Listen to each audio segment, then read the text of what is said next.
Bonjour à tous. Aujourd'hui, avec cette vidéo, nous allons vous parler de l'histoire du skateboard. Les origines du skateboard sont variées. L'usage d'une planche munie de 4 roulettes est attesté chez les enfants afro-américains de Washington au début des années 1950.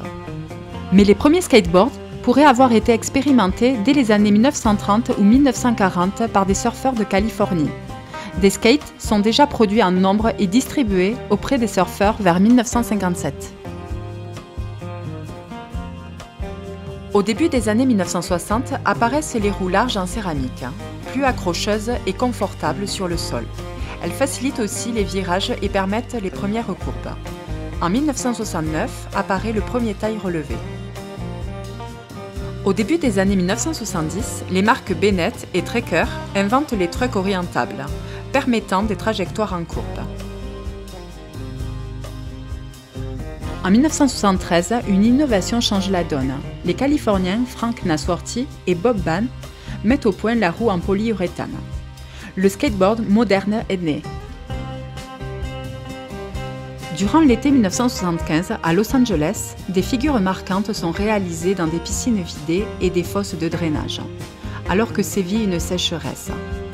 La légende mentionne notamment l'épopée d'un groupe de surfeurs, les Z-Boys.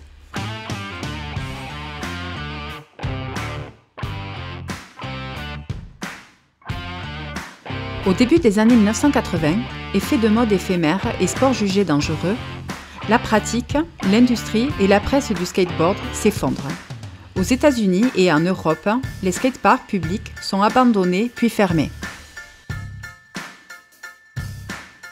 Le skate devient alors un loisir underground. Les planches et la pratique évoluent vers un public restreint de passionnés.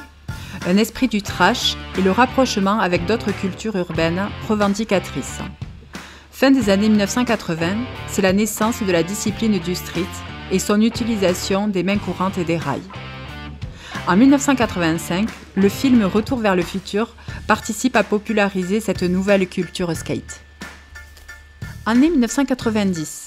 Concurrencé par de nouveaux sports à la mode, comme le roller en ligne, le skate subit une brève crise au début des années 90.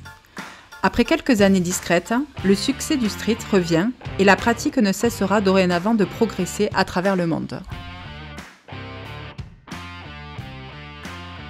À partir de 1995, la médiatisation mondiale des X-Games crée un nouvel intérêt du grand public pour le skateboard. L'ancien skate, rebelle et underground, fait place à un grand spectacle de performances sportives, suivi par des millions de personnes. En 2016, le skateboard est sélectionné pour les Jeux olympiques de Tokyo.